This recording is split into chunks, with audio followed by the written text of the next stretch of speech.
Have you ever noticed that the deepest pain in life is not what happens outside of us, but what we carry inside? That silent war between the need to control and the truth that nothing stays the same.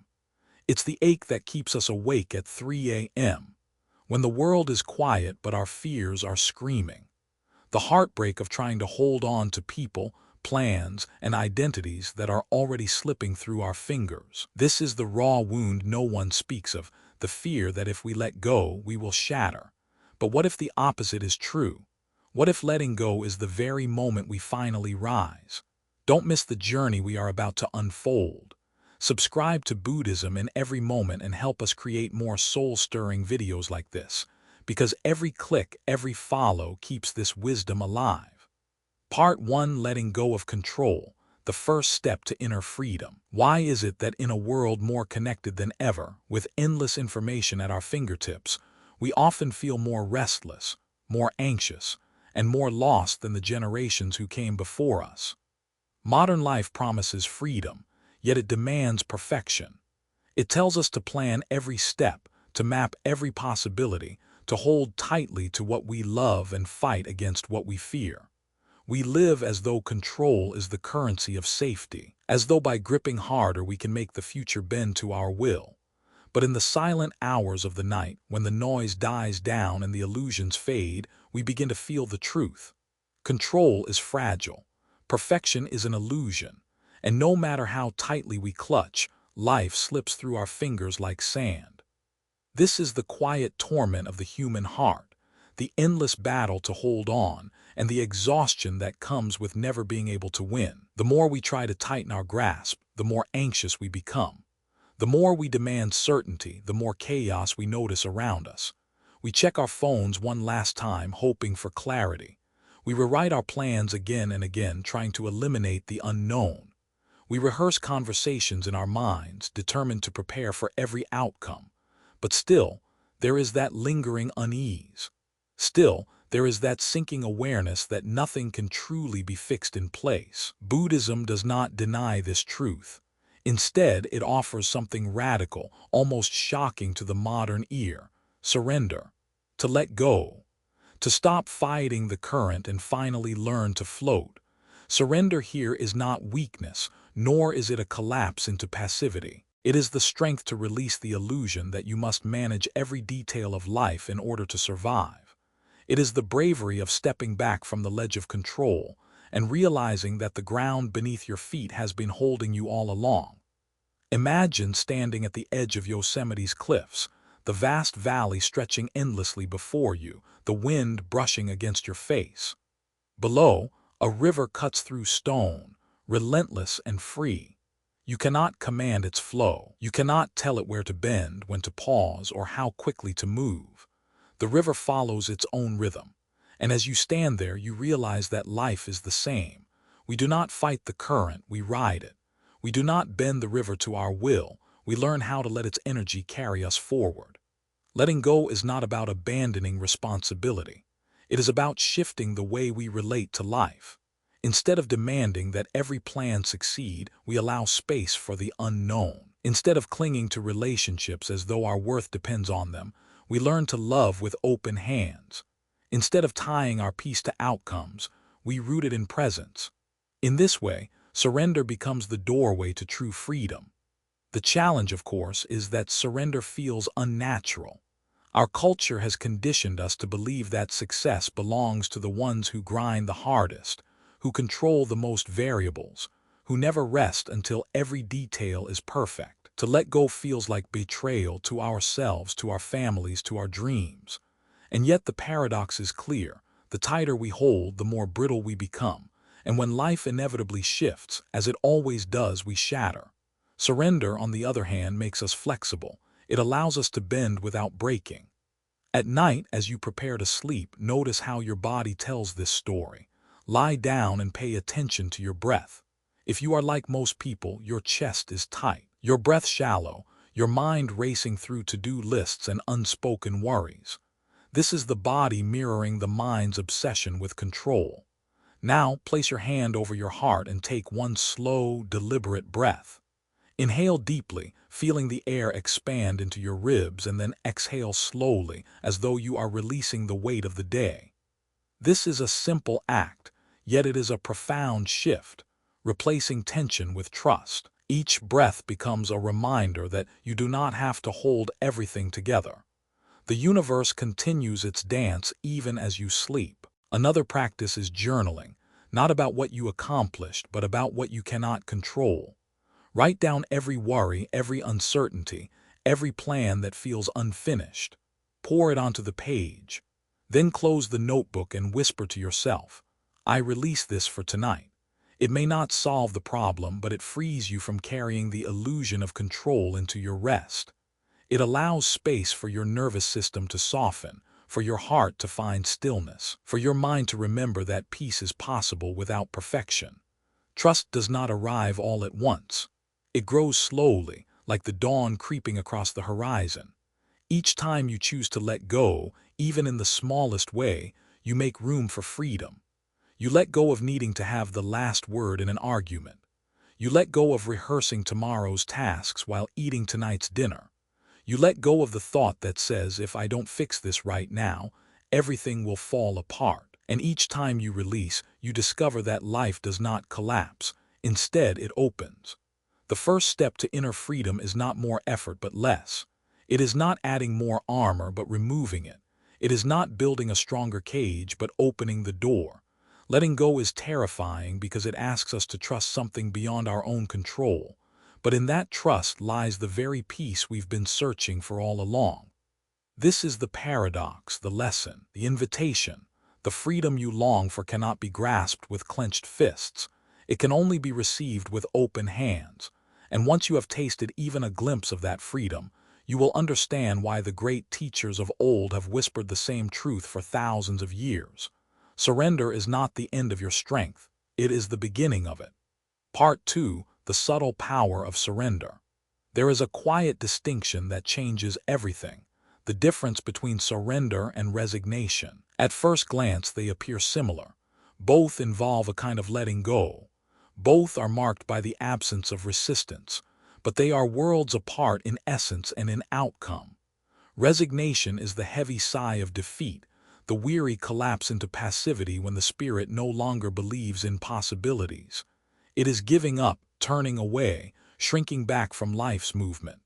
Surrender, on the other hand, is active courage. It is the conscious decision to stop clinging, to release with eyes open, to trust the current of life not because you are too tired to resist, but because you know the current carries you somewhere meaningful. Resignation comes from despair. Surrender arises from wisdom. Resignation closes the heart. Surrender opens it wider. Resignation drains life of meaning. Surrender uncovers meaning hidden in plain sight. When we resign, we collapse inward. When we surrender, we expand outward. This is why the teachings of Buddhism do not encourage resignation, but they continuously invite us toward surrender. Not because life demands our submission, but because surrender is the gateway to freedom. Imagine a person standing at the end of a marriage. Resignation whispers, "I failed. Nothing matters now. I will retreat and shrink until the world forgets me." But surrender speaks differently. "This chapter is closing, and though it hurts, I release my grasp on what cannot remain. I trust that love still exists, that healing is possible, that something unseen is preparing itself for me." The first voice imprisons. The second voice liberates. Both acknowledge loss, but only one transforms it into growth. Surrender requires bravery because it asks us to step into the unknown. It asks us to loosen our grip on the familiar, even when the familiar is painful. It asks us to move without guarantees, to trust without seeing the path in its entirety. This is why so many fear surrender. They mistake it for weakness, when in truth it is the strongest act the soul can perform. To surrender is to stand unguarded before life and say, "I trust you enough to meet you as I am, without pretense, without armor, without control." We can see this truth illuminated in modern stories. A man loses his job after 20 years. Resignation could have swallowed him whole.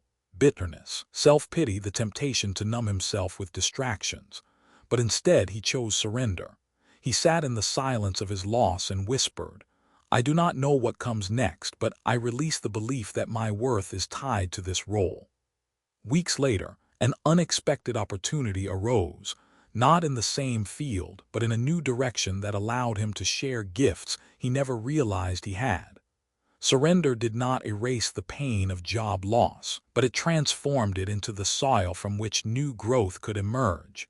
Or consider the woman facing divorce. Resignation would have chained her to endless nights of replaying mistakes, drowning in shame, convincing herself she was broken. But she chose surrender. She began walking in the park each evening not to escape but to breathe. She whispered to the trees, "I let go of the story that my life must look a certain way to be meaningful." That act of surrender did not fix everything instantly, but it softened her heart.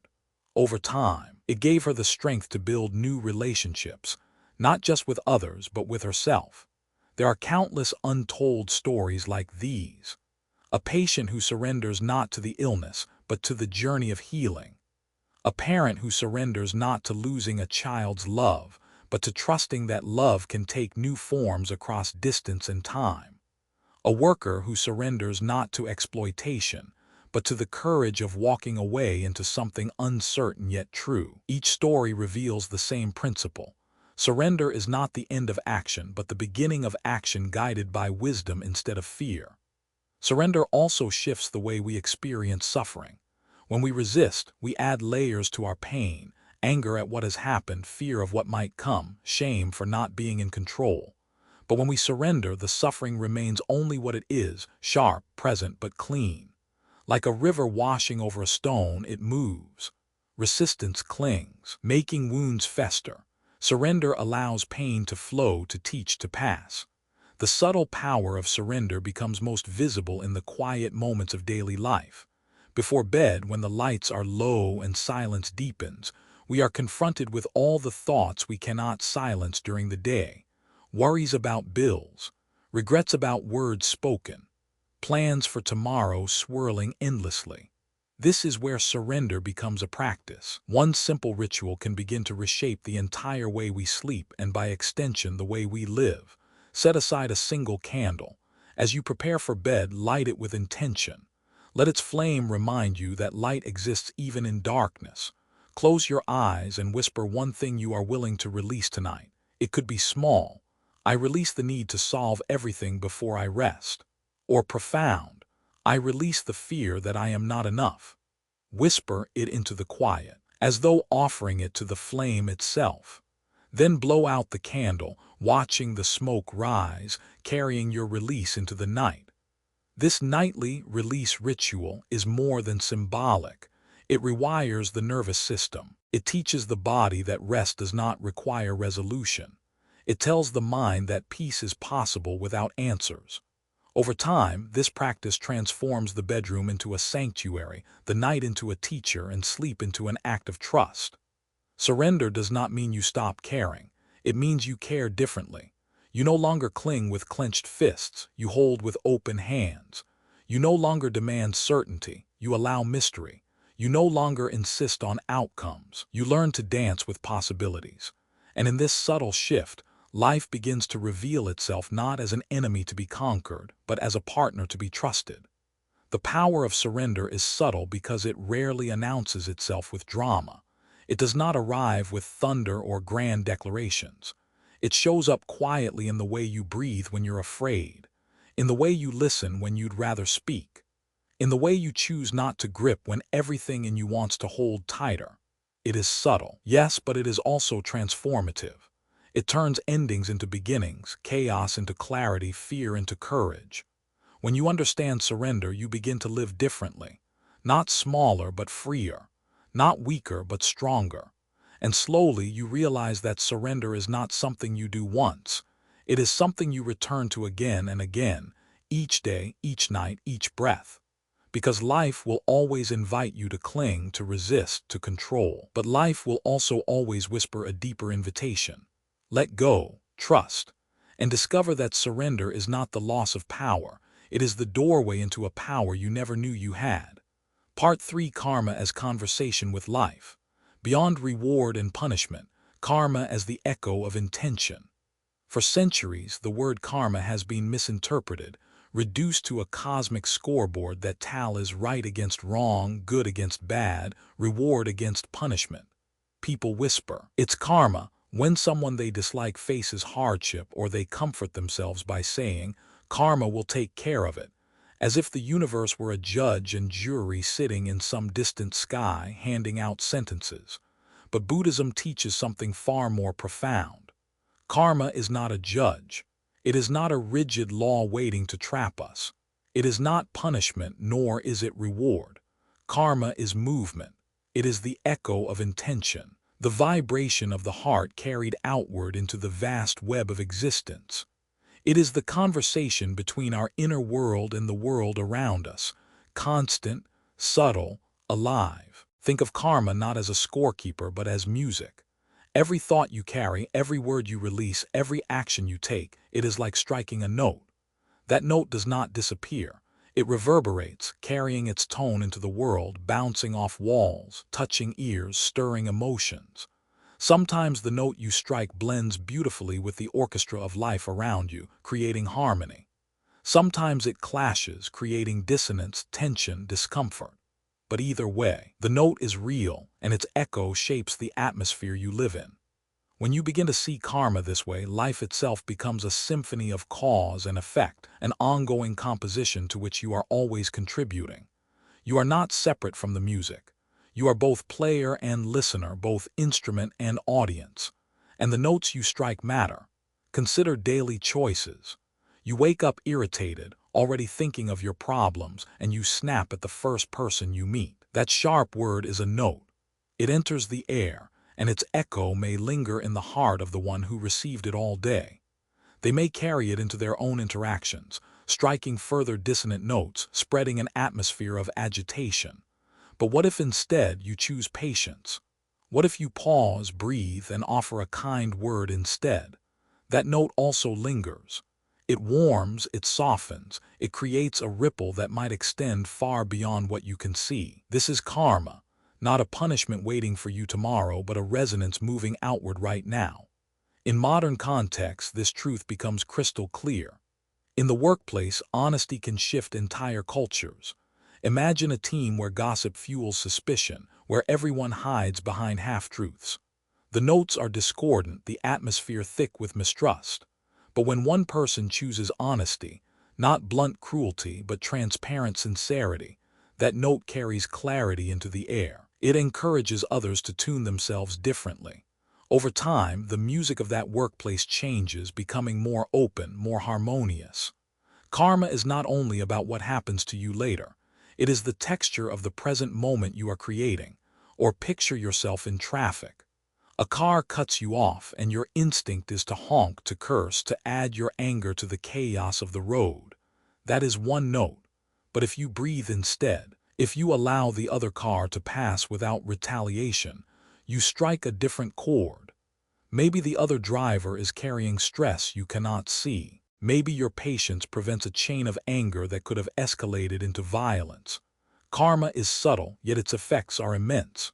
Even in silence, karma is alive. Not speaking is not neutral if your silence carries bitterness or contempt. But silence can also be the most powerful note of all, when it carries compassion, when it creates space for listening, when it refuses to fuel the fire of conflict. Think of a family argument. Words escalate, emotions rise. Then someone chooses silence, not the cold withdrawal of resignation, but the steady silence of patience. That silence is a note that shifts the entire song, allowing the argument to soften, the energy to dissolve. The subtlety of karma teaches us that appearances deceive. An action that looks kind may be born of selfish motives, and its echo will carry distortion. An action that looks harsh may be born of love, and its echo will carry clarity. A teacher may scold a student, not from anger but from a genuine desire to protect them from harm. The note, though sharp, resonates with truth. A compliment may sound sweet, but if it is given only to manipulate, the echo carries dissonance. This is why intention matters more than surface. The universe does not respond to your mask, it responds to your essence. To live with this awareness is to realize that every choice is part of a living dialogue. The world speaks back. When you act from fear, life mirrors that fear, showing you lessons until you are ready to release it.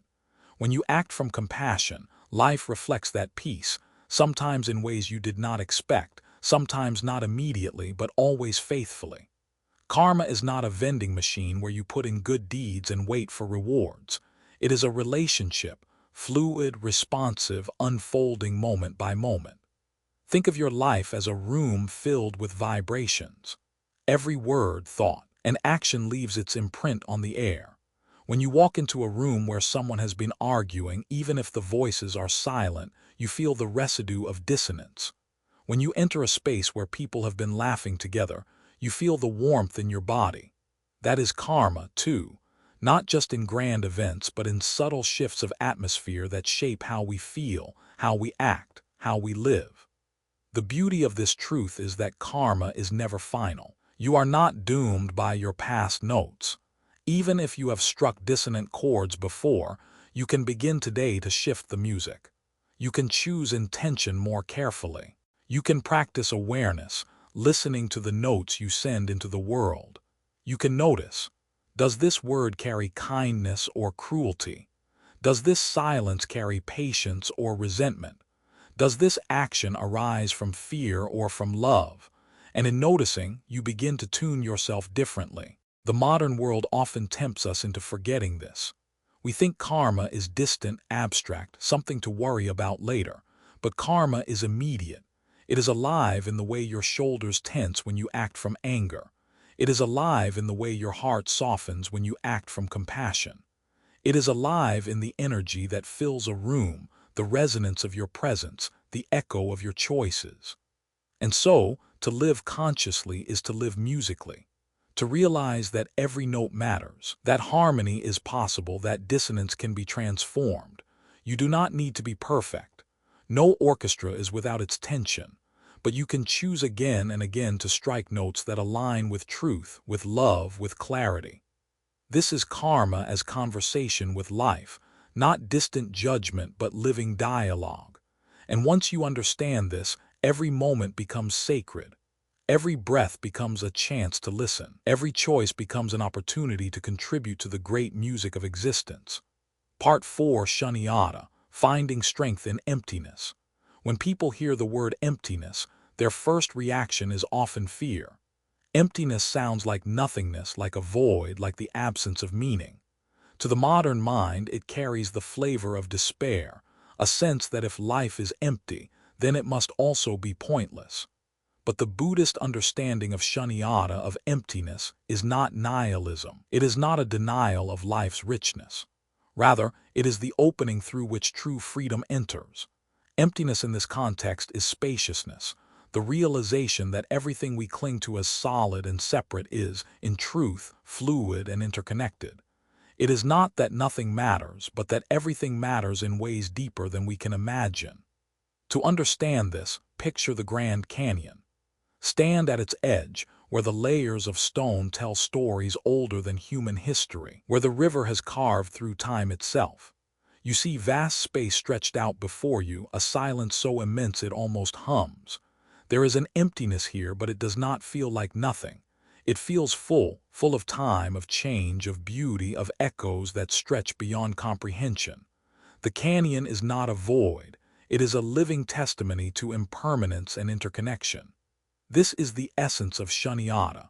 What seems solid, the canyon walls, the river cutting its path, is in truth the ongoing dance of elements shifting, dissolving, reforming.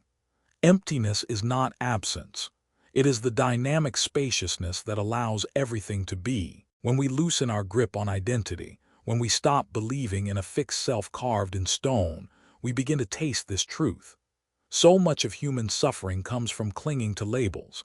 I am this kind of person, I must live this kind of life. I cannot lose this or I will cease to exist. We armor ourselves with titles, possessions, reputations, as if these fragile markers could keep us safe. Yet identity, like the canyon, is carved by forces far beyond our control. Thoughts come and go. Emotions rise and fade. Bodies change, age, dissolve. What we call me is more like a river than a rock, constantly moving, fed by countless tributaries of culture, memory, biology, and circumstance. To see this is not to despair, but to find resilience. If you are not a fixed, brittle self, then you are not bound to break when change arrives. You can bend. You can flow. You can meet life with compassion because you are no longer imprisoned by the illusion of separation. Emptiness reveals connection. If nothing has a permanent self, then everything exists only through relationship. The canyon exists because of wind, water, time, and stone.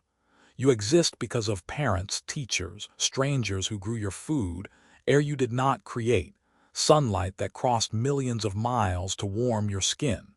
To see emptiness is to see interconnection, and to see interconnection is to awaken compassion.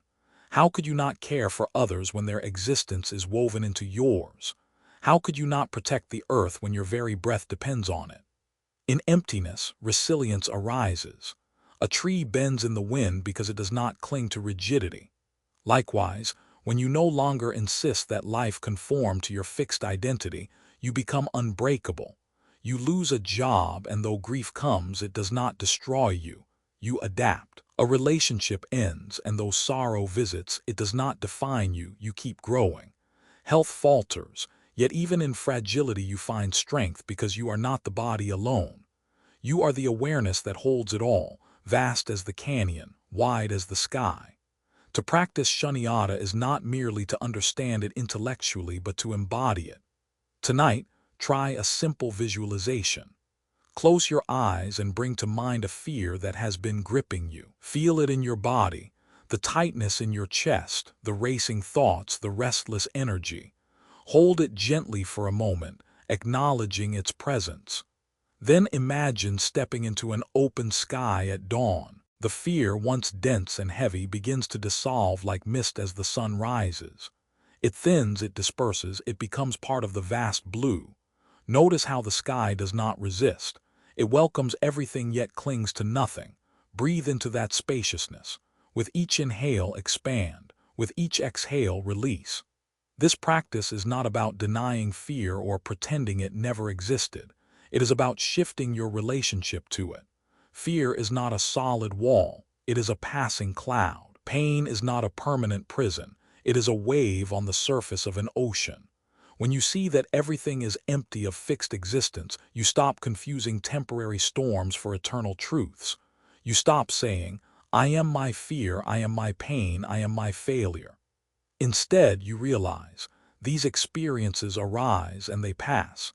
They do not define the vastness of who you are. Emptiness, then, is not bleak but liberating. It teaches you that clinging is unnecessary because nothing is fixed to cling to. It frees you from the weight of identity, the chains of permanence, the illusion that you are separate.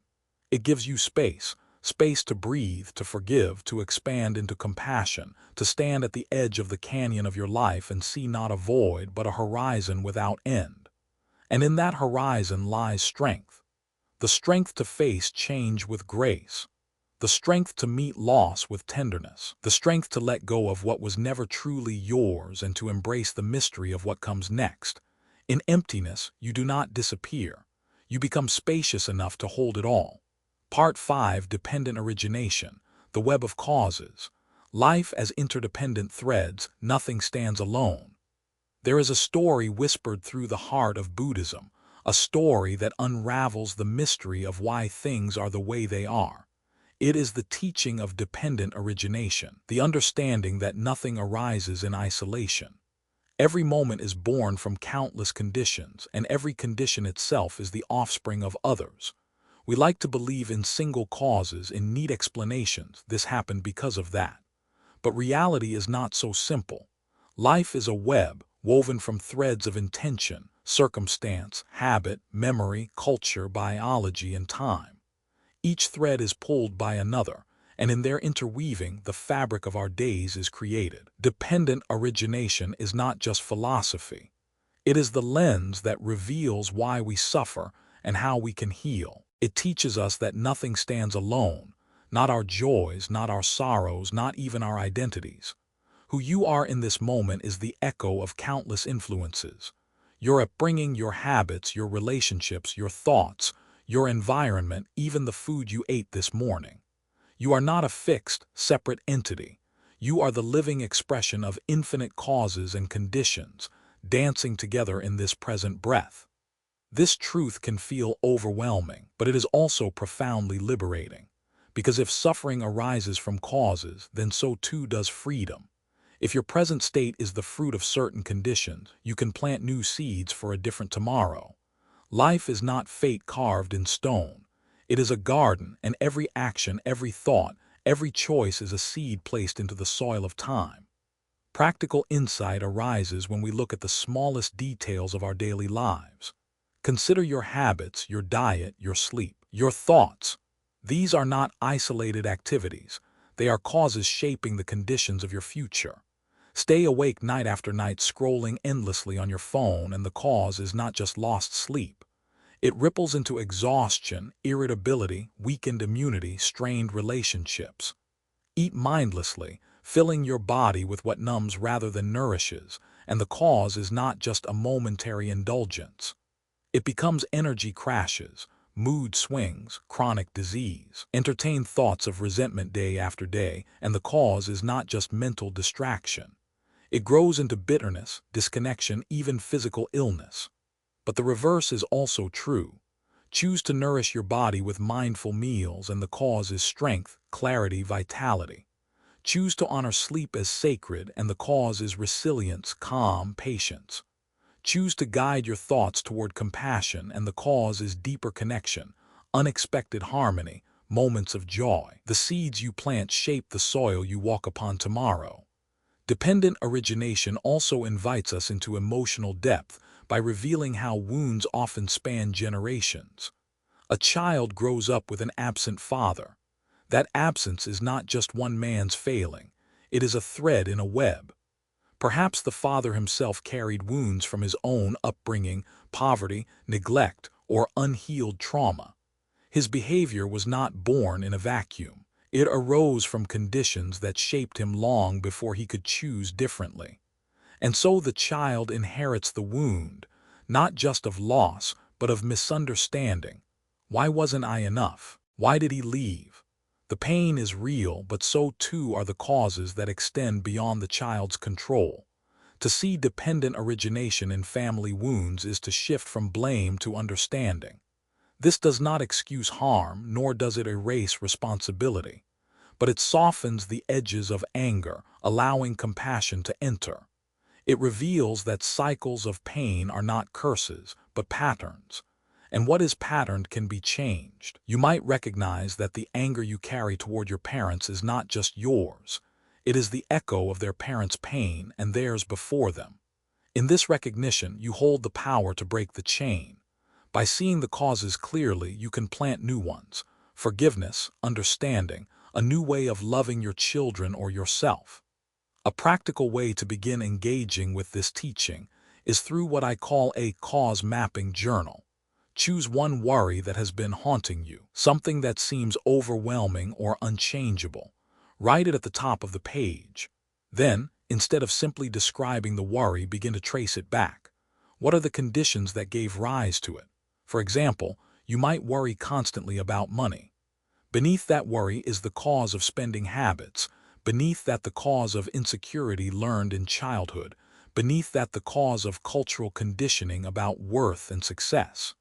Each layer reveals another thread in the web. As you map the causes, you begin to see your worry not as a monolith, but as a tapestry of conditions. And here is the power. If conditions create suffering, then changing conditions can create freedom.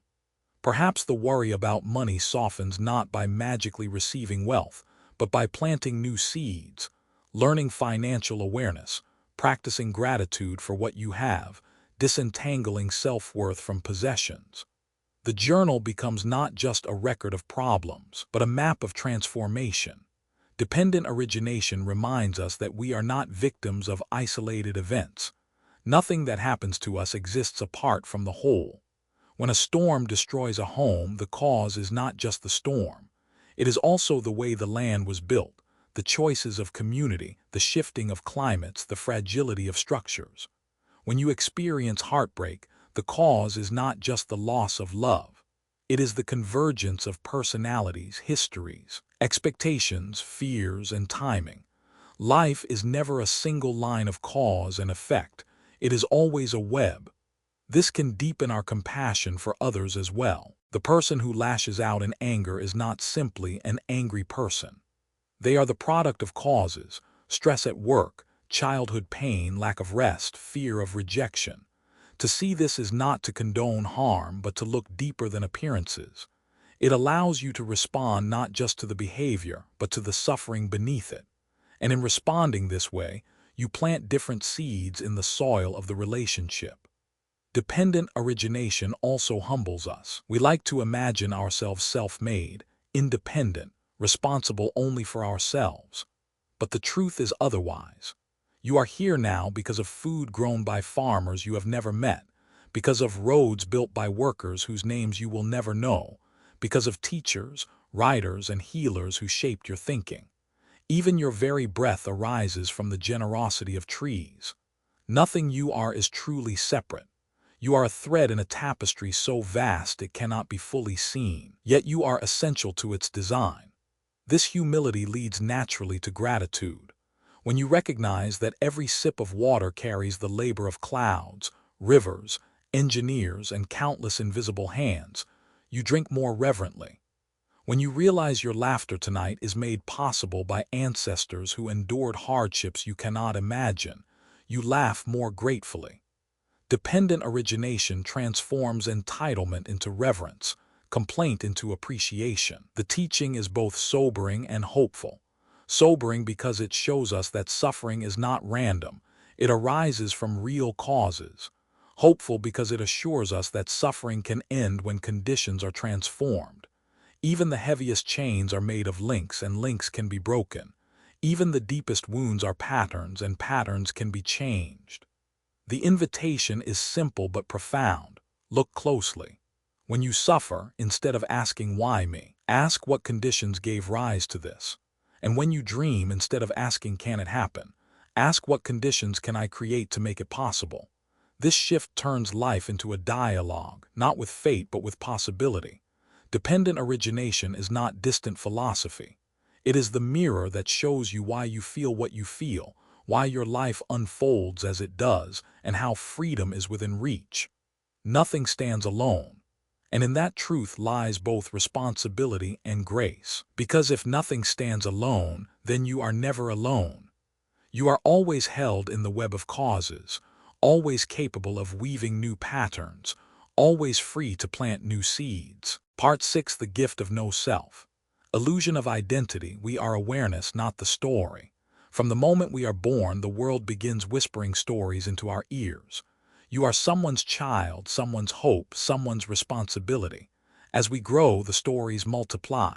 You are your grades. You are your body. You are your success, your mistakes, your dreams, your failures. We begin to weave these stories together into something we call me. And over time, we believe it so fully that we forget it is a construction. We wear identities like masks, convinced they are our skin. We spend decades defending them, polishing them, feeding them with attention and approval.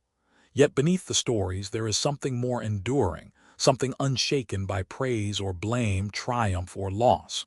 That something is awareness itself. No self does not mean that we don't exist. It means that what we think of as I is not a fixed, permanent entity. Our identity is more like a collage, pieced together from experiences, roles, and memories. When one piece shifts, the picture changes, and yet we cling to the picture as though it must remain frozen forever. This is the root of so much suffering. We grieve the loss of who we once were because we believe that version was real. We fear the future self we cannot control because we think identity must be permanent to have value. But Buddhism whispers a liberating truth. You are not the picture. You are the space in which the picture appears.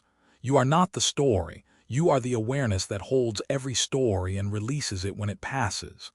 American context: the pressure of self-branding, social media images, and comparison. In today's culture, this truth feels almost impossible to grasp. We live in a world obsessed with self-branding, where even children are taught to curate an image for others to consume. Social media has magnified the illusion of self to extraordinary heights. Scroll through Instagram, TikTok, or Facebook, and you see not people but carefully crafted identities. Smiling faces edited to perfection. Success stories told without the struggle. Lives framed in filters to make the ordinary seem extraordinary. And inevitably we compare. We measure our messy, unfiltered reality against their polished masks, and we feel small. We rush to fix our own mask, to make sure it shines brighter, hides deeper, convinces more completely. But here is the trap. The more we invest in the false self, the more disconnected we become from the real source of peace. Because the mask always requires maintenance. It demands energy, vigilance, and fear that someone might see behind it. We trade authenticity for approval, freedom for applause. We forget that the self we are protecting is not even solid. It is a mirage, shimmering in the desert heat. No amount of polishing can make it permanent. How releasing the false me creates freedom and peace. The gift of no self is the freedom that comes when we stop defending the illusion. Imagine stepping off the stage of self-presentation, setting down the mask, and realizing you are still here. You are still breathing. You are still alive, worthy, whole, without needing to be seen, liked, or admired. When you loosen the grip on identity, you also loosen the grip of anxiety, envy, and fear. Suddenly, someone else's success does not diminish you because there is no you that needs to compete. Criticism does not wound as deeply because it is aimed at a mask you no longer cling to. Praise does not intoxicate you because it too is only a reflection bouncing off the mask. What remains is peace, a quiet strength rooted not in performance but in presence. Think of the Pacific Ocean. Stand at its edge and watch the waves. Thoughts and identities are like those waves, rising, crashing, dissolving. Each wave looks solid for a moment, but no wave can last. Some are tall, some are small, some arrive in gentle rhythms, others in violent storms, but none of them are the ocean itself. The ocean is vast, deep, unshaken by the temporary dance of waves. In the same way, you are not the wave of thought or identity. You are the awareness, the ocean, that holds them all. To live in no self is to stop mistaking the wave for the water. It is to rest in the depth of being instead of drowning in the surface of stories. Practice, noticing thoughts as waves on the Pacific Ocean passing and dissolving. Here is a practice to taste this freedom. Find a quiet space and close your eyes. Picture yourself standing on the shore of the Pacific Ocean. The sky is wide, the horizon endless. Watch the waves rolling in. Now imagine each thought as a wave. A worry about tomorrow rises like a crest. A memory of the past crashes with foam. An identity, I am successful or I am a failure, swells high, then breaks. Each wave seems urgent for a moment, but then it dissolves back into the water. Notice that you are not the wave. You are the watcher, the awareness vast as the ocean itself. The waves can never harm the depth of the sea. As you practice this, something begins to shift. Instead of being swept away by every thought or identity, you watch them with curiosity. You learn to let them rise and pass without clinging. Over time, the space between waves grows wider. The stillness of the ocean reveals itself. And in that stillness, you discover who you truly are, not a fragile self grasping for permanence, but awareness itself, luminous and free. The gift of no self is not abstract philosophy. It is the most intimate liberation you can experience. It means you no longer need to exhaust yourself in endless comparison. You no longer need to fear change, because you were never the unchanging mask to begin with. You no longer need to live for approval, because your worth was never tied to identity at all. You can finally rest in the spaciousness of being, in the unshakable depth of awareness that has been with you all along. And from that resting place, compassion flows naturally. When you see that you are not separate, you stop judging others for their masks. You understand that they too are caught in the illusion, carrying the weight of identities that never truly existed. You meet them with patience, with tenderness, with a quiet smile that says, "I see the ocean in you too." This is the gift of no self. It is the gift of laying down the heavy armor of identity and discovering that you were never empty-handed. You were always the ocean, vast and free, holding everything, needing nothing. Part 7: Noble Silence, Hearing What Truly Matters. Silence as medicine in a noisy world. In today's culture, silence is often treated like an absence, as though it were nothing more than the blank space between words or the pause in a conversation. Yet silence in the Buddhist tradition is not absence at all. It is presence in its purest form. In a world overflowing with noise, chatter, and distraction, silence becomes medicine. It heals not by adding more, but by gently peeling away the layers of what is unnecessary. It heals by allowing us to return to what is real. The human mind, left unchecked, is like a crowded marketplace. Voices call out from every corner, memories replaying, worries rehearsing, judgments echoing, plans shouting for attention. We carry that marketplace into our relationships, into our homes, even into our sleep. We long for peace but rarely create space for it. We confuse constant talking with intimacy, constant noise with life. And yet beneath all the clamor there is a deeper music waiting to be heard. It speaks not through words but through stillness. This is the medicine of noble silence. Imagine yourself in the heart of Yellowstone, standing among towering pines as the early morning mist clings to the branches. The world is quiet yet alive. You hear the rustle of leaves, the distant rush of a river, the subtle cracking of branches under the weight of unseen creatures. In this silence, your heartbeat feels louder, your breath deeper, your presence undeniable. Silence here is not emptiness, it is abundance. It is a reminder that life does not need your words to be meaningful, or picture walking across the Brooklyn Bridge at dawn. The city that never sleeps is for a brief hour hushed. The usual roar of traffic is softened. Footsteps echo against the old wooden planks. The East River glimmers with first light. In that moment, you feel connected to something vast, something eternal, something greater than your own story. Silence in the midst of the city is not escape, it is revelation.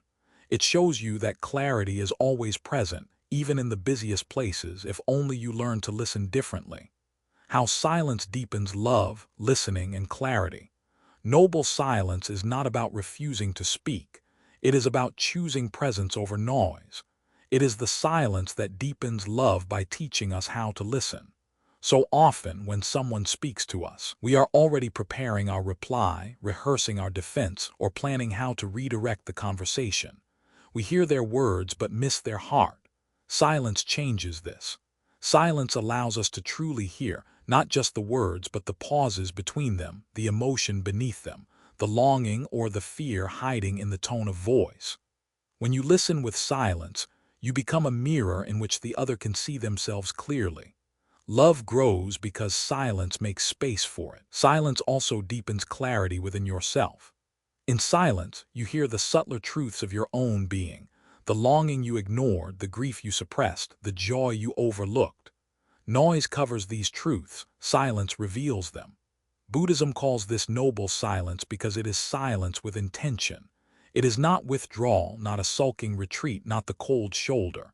It is silence rooted in awareness, chosen with compassion.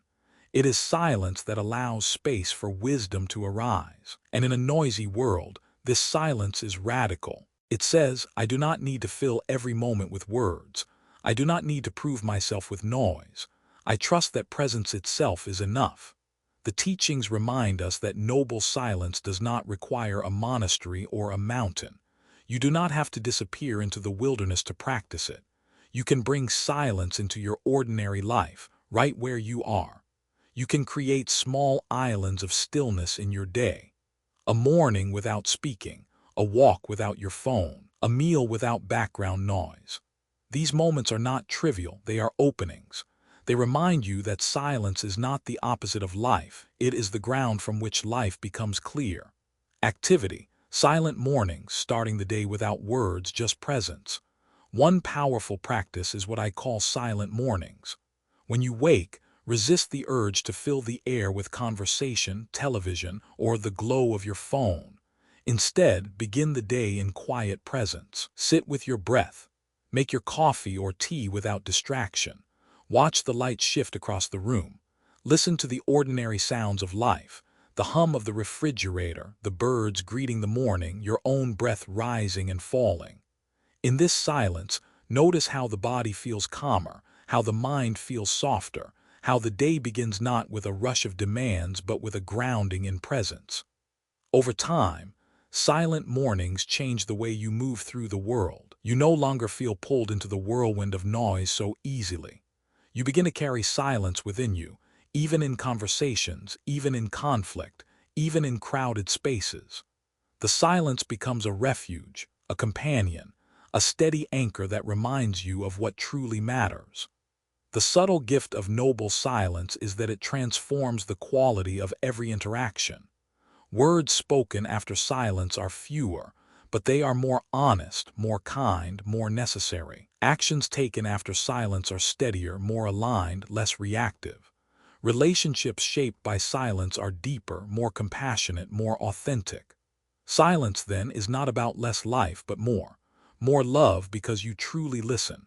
More clarity because you truly see. More presence because you are no longer lost in noise. And this is why silence is called noble. It elevates every moment into something sacred. In the end, noble silence is not an escape from the world's noise, but a way of hearing what lies beneath it. It is the courage to turn down the volume of distraction so that the deeper truths of life can be heard. In that silence, you discover not emptiness but fullness, not absence but presence, not weakness but strength. And when you learn to live with silence as a friend, you realize it is not silence at all. It is the voice of life itself, speaking in a language that can only be heard by the heart. Part 8. Walking the Bodhisattva Path.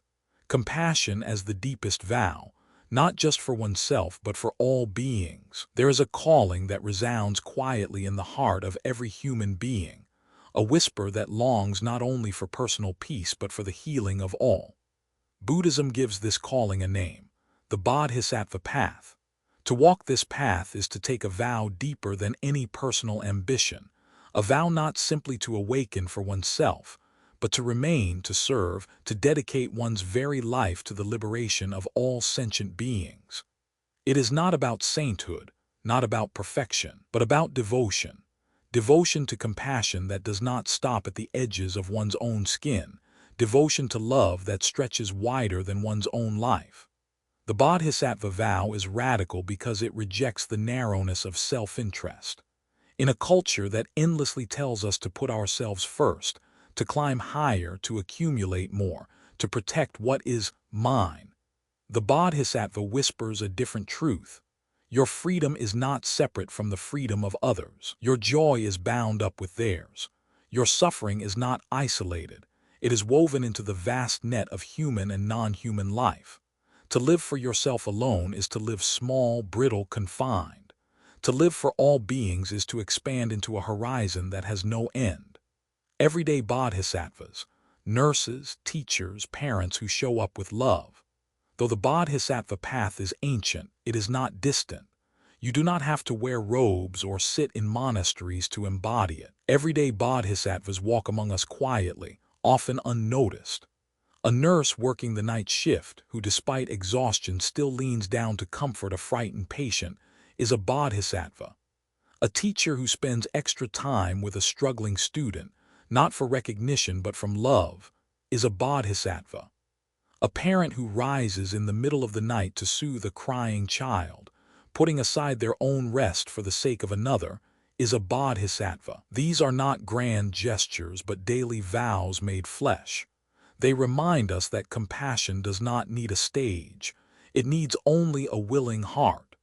And yet, compassion is not always gentle in the way we imagine.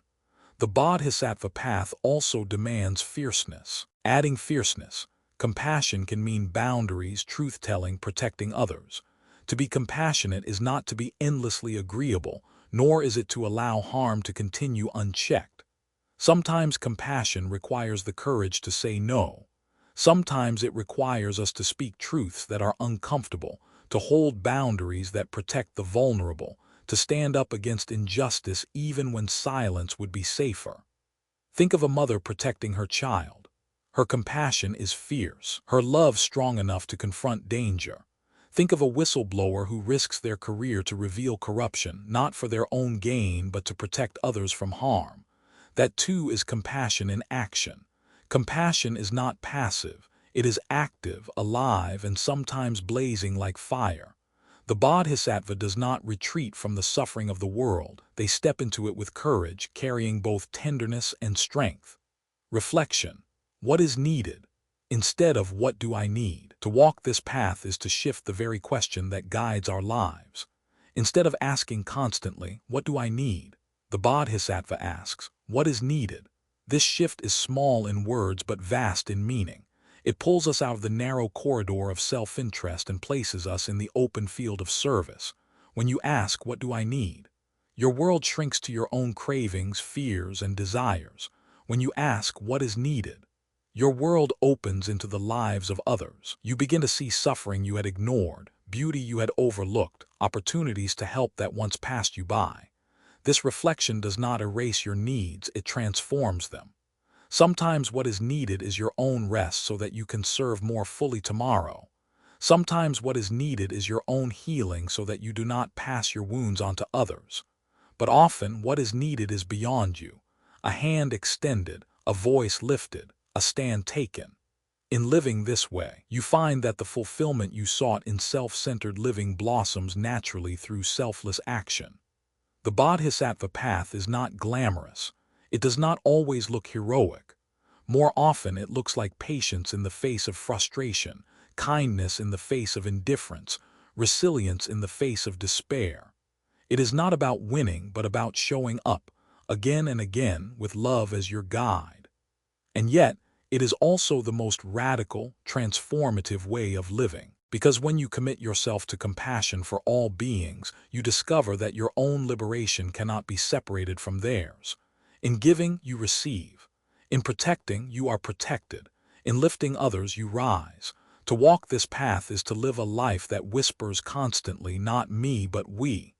And in that whisper, in that vow, lies a strength the world desperately needs. Part 9, Interbeing.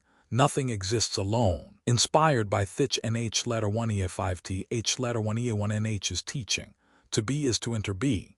There is a teaching so simple and yet so profound that it can dissolve loneliness, heal division, and awaken a deep reverence for life.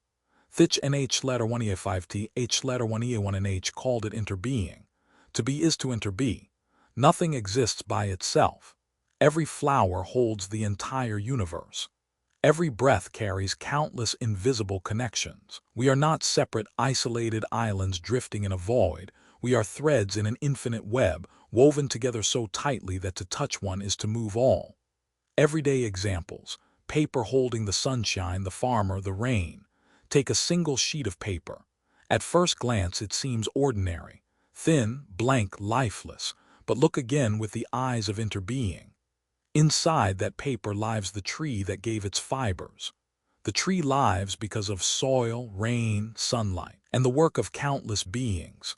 The logger who cut the tree, the truck that carried the wood, the mill workers who transformed it into pulp, the machine that pressed it thin, the hands that packaged it, the store where you bought it, the teacher who showed you how to write upon it, the sun that nourished the rain clouds that fed the tree. The paper is not just paper, it is rain, sunshine, earth, human hands, time, effort, life. To look deeply is to see that the entire cosmos is folded into that single sheet. Expanding with imagery. Central Park trees breathing with us, Golden Gate Bridge held by countless workers' lives. Look around you and notice the everyday reminders of this truth. Walk through Central Park in New York, and as you inhale, recognize that the trees are exhaling. As you exhale, the trees are inhaling. Your breath and theirs are not separate. They are one continuous exchange, a love letter written silently through air. Or stand before the Golden Gate Bridge in San Francisco. People admire its beauty, its span, its endurance. But few stop to think. This bridge is not just steel and paint. It is the hands of thousands of workers, many who will never be known by name. It is the families who supported them, the engineers who dreamed it, the iron mined from the earth, the ships that carried materials, the food that nourished the workers. The bridge is not one thing, it is countless lives converging into form.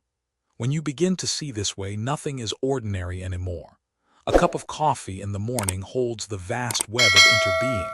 The farmer in Colombia who tended the beans, the rain that watered them, the sun that warmed the soil, the workers who harvested them, the ships that crossed oceans, the hands that roasted, ground, packaged, delivered, the machine that brewed, the friend who handed you the mug. In every sip you drink the entire planet, and you are sustained not by coffee alone but by the collective labor of humanity, by the generosity of the earth. Practice. Gratitude meditation, tracing one meal back to the earth and people. Here is a practice to make this truth alive. Sit with your next meal in front of you. Before you eat, pause, look deeply at the food. Imagine tracing it backward through time. If there is bread, picture the fields of wheat swaying in the wind. See the rain that fell upon them, the soil that held their roots, the farmer who rose before dawn to tend them. If there are vegetables, imagine the countless hands that picked them, the truck that carried them, the roads built by workers long gone. If there is water, follow it back to rivers, to clouds, mountains. Allow gratitude to rise, not a fleeting thanks, but a reverence for the miracle of connection. As you take the first bite, feel the presence of the entire earth nourishing you. This meditation does more than cultivate gratitude. It dissolves the illusion of separateness. You realize that you cannot exist alone, even for a moment. Every breath, every sip, every bite is a reminder that life is shared. Your existence depends on countless others, just as theirs depends on you. And in this realization, compassion awakens naturally. How could you not care for the earth when the earth is your body? How could you not care for others when their well-being is inseparable from your own? Interbeing also transforms how we see suffering. When someone lashes out in anger, we often isolate them as the problem. But interbeing reveals that their anger is not theirs alone. It may be the fruit of poverty, of trauma, of systems of injustice. To hold them with compassion is to recognize that their suffering belongs to all of us. Healing cannot happen in isolation. It requires the whole web to shift. When we practice kindness, we are not just soothing one person, we are tending to the fabric of interbeing itself. This teaching also holds profound meaning for loneliness. In a society where many feel isolated, believing they must carry life's burdens alone, interbeing whispers, "You are never alone. You are the continuation of ancestors, of earth, of stars. Every cell in your body carries the memory of life before you. Every smile you share lives in the heart of another. Even when you feel forgotten, you are woven into the fabric of existence too tightly to ever be undone. To live with awareness of interbeing is to live with reverence. You stop taking for granted the air you breathe, the food you eat, the relationships you hold. You move with more care, more tenderness, because you know that each action sends ripples into the web. Waste less, because the earth has already given much. Speak with kindness, because words can wound across generations. Walk gently, because every step touches the whole. Thich Nh letter 1e5t h letter 1e1nh once said, "We are here to awaken from the illusion of our separateness." Interbeing is that awakening. It is not an idea to be admired, but a truth to be lived. It is the recognition that nothing exists alone, and in that recognition, the door to love opens wide. When you wake tomorrow, pause and feel your breath. Remember that the trees are breathing with you. When you cross a bridge, remember the countless hands that built it. When you eat, remember the earth that sustains you. Let gratitude swell until it overflows into compassion, until your life itself becomes a practice of honoring the web of causes and conditions that make you possible. This is interbeing. This is the song that says, "To be is to interbe." And in living this truth, you discover a peace and connection deeper than anything you could have imagined. Part 10, Trusting the Universe, the journey home, pulling everything together. Surrender, karma, emptiness, no self, silence, compassion, interbeing. The path we have walked together through these teachings is not a straight line but a circle, leading us back to where we began, only now with deeper eyes. We have learned that surrender is not weakness but freedom, that karma is not punishment but conversation, that emptiness is not despair but spaciousness, that no self is not annihilation but liberation, that silence is not absence but truth, that compassion is not softness alone but strength, and that interbeing is the fabric that makes us whole. Each lesson is a thread, and when woven together, they form a tapestry strong enough to hold us through every uncertainty of life. The ultimate trust, not in outcomes but in presence. We spend so much of our lives bargaining with the universe. If I work hard enough, will I be safe? If I love enough, will I be loved in return? If I plan carefully enough, will nothing go wrong? These bargains always collapse because outcomes are beyond our control. The storms come, the losses arrive, the unexpected breaks into our lives uninvited. And so the deepest trust is not in outcomes, it is in presence. To trust the universe is not to believe it will always give you what you want. It is to trust that whatever comes, you will have the strength, the compassion, the awareness to meet it.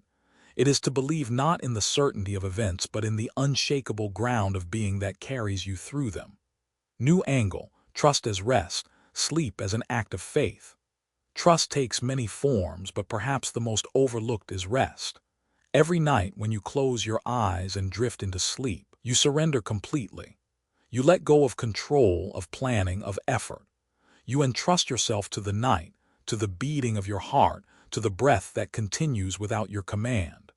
Sleep itself is an act of faith, a reminder that the universe sustains you even when you are not striving. To learn to trust in waking life is to bring the same surrender you practice unconsciously at night into every moment of your day. To rest deeply is to declare, I do not hold the world together, it holds me.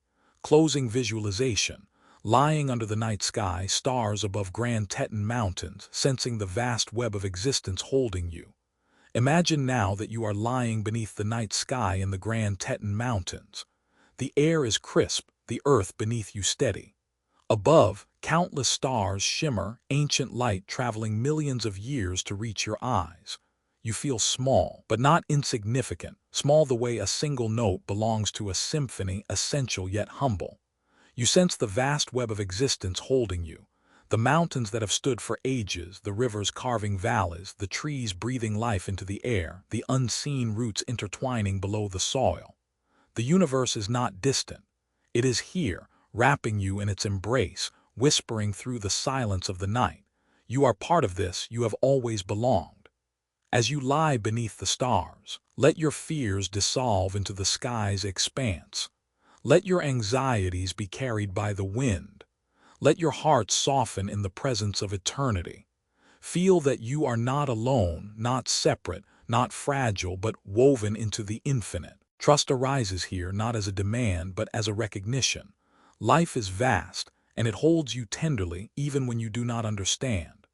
Live with open hands, a soft heart, and trust in life's unfolding. And so, the journey home is not a destination but a way of being. To trust the universe is to live with open hands instead of clenched fists. It is to walk with a soft heart in a hard world, to choose compassion over fear, to let silence guide your words, to let presence be enough. It is to stop demanding that life unfold according to your plans and to begin marveling at the mystery of how it actually unfolds. The call is simple but not easy. Each day, release a little more of the illusion of control. Each day, listen more deeply, love more fiercely, rest more fully. Each day, remember that you are not walking alone. You are walking within a vast, living web that sings with every step you take. Trust is not something you must manufacture. It is something you return to again and again, like a home that was always yours but forgotten. When you live this way, every breath becomes a prayer, every act becomes sacred, and every moment, even the difficult ones, becomes part of the great unfolding. So tonight, as you rest, may you let go into the arms of the universe. May you sleep as an act of faith. may you wake as an act of wonder, and may you walk as a bodhisattva in the world, with open hands, a soft heart, and trust in the mystery of life's unfolding. As we come to the end of this journey through the profound lessons of Buddhism, it is worth pausing to take a deep breath and let everything we have traveled together settle into the heart. Over these chapters, we have explored surrender, karma, emptiness, no self, noble silence, compassion, and interbeing. Each of these teachings has been like a stepping stone across the rushing river of life, guiding us to a place of greater peace, resilience, and wisdom. But beyond their individual brilliance, when woven together, they form a single radiant truth. Life is trustworthy, not because it is predictable or easy, but because it is alive, interconnected, and infused with meaning that extends far beyond what the mind can grasp. We began with surrender, a word that many confuse with defeat, but which in Buddhism carries a deeper and braver meaning. To surrender is to release the exhausting need to control every outcome, to trust the current of life without collapsing into resignation. Surrender asks us to soften our grip and discover that freedom is not in holding tighter but in opening wider. It teaches us that our worth is not bound to results but to presence, that peace comes not from dominating life but from flowing with it. From there we discovered karma, stripped of its superstitious clothing and revealed as something far more intimate, the echo of intention. Every thought, every word, every action is a note we send into the universe, and life responds not with judgment but with resonance. Karma is not a ledger in the sky.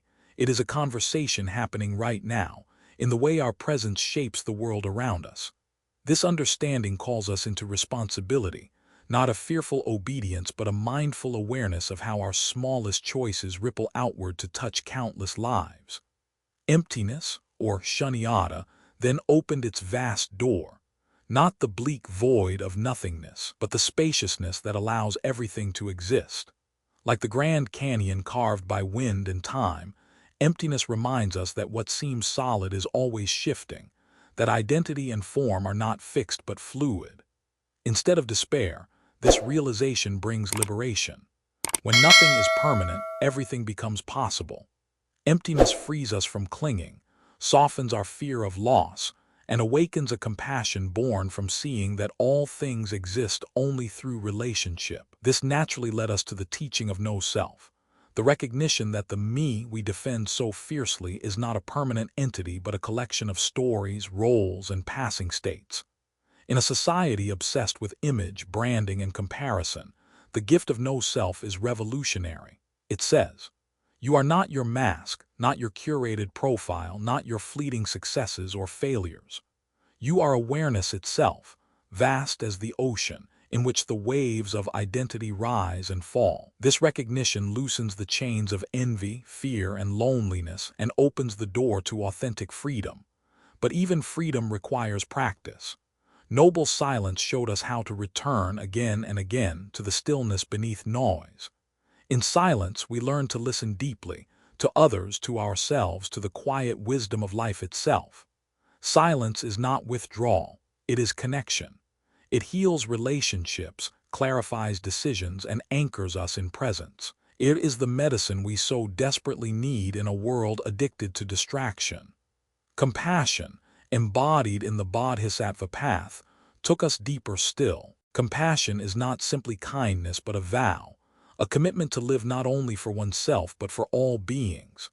Everyday bodhisattvas surround us, nurses, teachers, parents, strangers, who embody compassion not through grand gestures but through small, consistent acts of love. True compassion is also fierce when needed, willing to protect, to speak truth, to create boundaries. The Bodhisattva path reminds us to ask not "what do I need?" but "what is needed?" Shift that transforms our lives into offerings of service. And finally, interbeing revealed itself as the fabric of reality. To be is to interbe. Nothing exists alone, not a sheet of paper, not a cup of coffee, not a human being. Every breath is a shared act with trees. Every meal carries the labor of farmers, rains, and countless hands. Every structure we admire was built by the lives and sacrifices of many. To To live with awareness of interbeing is to live with gratitude, humility, and reverence. It dissolves loneliness and awakens the truth that we are all part of a vast, living web. Pulling all of these together, we arrive at the heart of trust. Trusting the universe does not mean expecting life to bend to our desires. It means trusting the ground of being that holds us, no matter what storms come. It means trusting that peace is found not in controlling outcomes, but in resting in presence. Trust becomes rest itself, sleeping as an act of faith, breathing as a reminder of support, living with the courage to open our hands and let life unfold. The lesson is clear. We are not here to conquer life, but to live it. We are not here to perfect ourselves, but to awaken. The Buddhist path is not about escape, but about engagement. Engagement with reality as it is, with compassion as our compass, with silence as our refuge, and with trust as our homecoming. The life lesson for us today is simple yet demanding. Trust that you are part of something larger. Trust that letting go is not falling but being carried. Trust that your choices matter because they ripple through the whole. Trust that compassion is never wasted.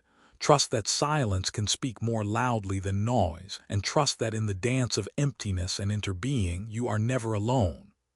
How do we apply this today? Begin small. Tonight before bed, light a candle and whisper one thing you are ready to release. Tomorrow, begin your morning in silence, even just for 10 minutes. Practice seeing the web of interbeing in your meal, your coffee, your breath. Notice the stories you tell yourself about who you are, and remember, you are not the story, you are the awareness holding it. Ask each day not only what do I need, but what is needed. And when fear rises, picture yourself lying beneath the stars, the vast sky holding you, reminding you that you belong. Life does not ask for perfection. It asks for presence. It asks for openness. It asks for trust. Now I turn to you. What do you think? How do these teachings resonate with your life? Which lesson speaks most deeply to your heart right now? I invite you to share your reflections in the comments so that we can learn from one another, grow together, and weave a community rooted in wisdom and compassion. And if this journey has touched you, I warmly ask, please subscribe to Buddhism in every moment. Your support gives us the strength and inspiration to continue creating meaningful content, to keep sharing these timeless teachings, and to nurture a space where hearts can rest, heal, and awaken. This is not the end of the journey. It is only the beginning. Together, let us walk forward with open hands, soft hearts, and trust in the beautiful unfolding of life.